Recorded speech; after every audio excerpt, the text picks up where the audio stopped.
अगर तुम्हें स्लोप का कॉन्सेप्ट नहीं आता तो ये क्वेश्चन तुम्हारे बस की है ही नहीं। सीबीएसई ने इससे पहले क्वेश्चन पूछा है, लेकिन उससे पहले ये चीज समझ लो, वी और आई का जो ग्राफ होता है वो एक स्ट्रेट लाइन होता है। अब जो स्लोप होता है उसको परपेंडिकुलर अपॉन बेस कहते हैं। यहाँ पे एक थीटा एंगल मान लो, ठीक सामने परपेंडिकुलर यानी कि ऊपर को परपेंडिकुलर, तो वी है परपेंडिकुलर, आई है बेस।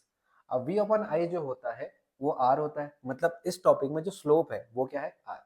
अच्छा, अब यहाँ पे अगर मेरे पास दो ग्राफ ए और बी है, स्लोप के लिए क्या ध्यान देना है, जैसे मान लो यहाँ पे एक बॉल है, कौन सी बॉल जल्दी नीचे को आएगी, जो जल्दी नीचे को आएगी वो स्लोप ज्यादा होगा, जो देर में नीचे को आएगी उसका स्लोप कम होगा। तो जल्दी कौन सी बॉल आएगी, जो यहाँ पे रखी होगी, ये लेट आएगी।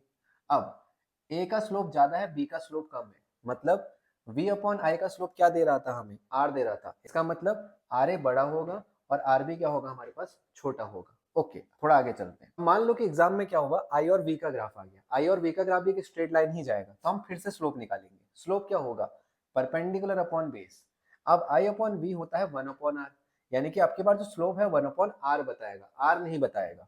देन अगर ए और बी की बात करें तो समझ में आ रहा है कि ए का स्लोप ज्यादा है, बी का स्लोप कम है। ए का स्लोप ज्यादा है, बी का स्लोप कम है, यानी कि 1 अपॉन आर ए, स्लोप की जगह इसको लिखना 1 अपॉन आर ए बड़ा है, 1 अपॉन आर बी छोटा है। इसका उल्टा करोगे तो यहाँ पे साइन चेंज हो जाएंगे, ये ध्यान रखना, उल्टा करते साइन पलट जाएंगे। ठीक हो गया। अब क्वेश्चन पे आते हैं। क्वेश्चन ने क्या बोला है, तुम्हें ये बताना है इसमें से सीरीज कॉम्बिनेशन कौन सा है और पैरेलल कॉम्बिनेशन कौन सा है। सीरीज में क्या होता है, रेसिस्टेंस ज्यादा होती है, पैरेलल में रेसिस्टेंस क्या होती है हमारे पास, कम होती है। यहाँ पे देखो स्लोप किसका ज्यादा है, डी का, किसके कंपैरिजन में, ए के कंपैरिजन में। ये किसके बीच का ग्राफ है, आई और वी। आई और वी का ग्राफ क्या देता है, 1 अपॉन रेसिस्टेंस देता है। अगर मैं इसका उल्टा कर दूं तो आर डी छोटा हो जाएगा, आर ए बड़ा हो जाएगा। जिसकी रेसिस्टेंस ज्यादा होती है वो कनेक्शन सीरीज होता है, जिसकी कम होती है वो कनेक्शन हमारे पास पैरेलल होता है। ऐसे होता है ये क्वेश्चन।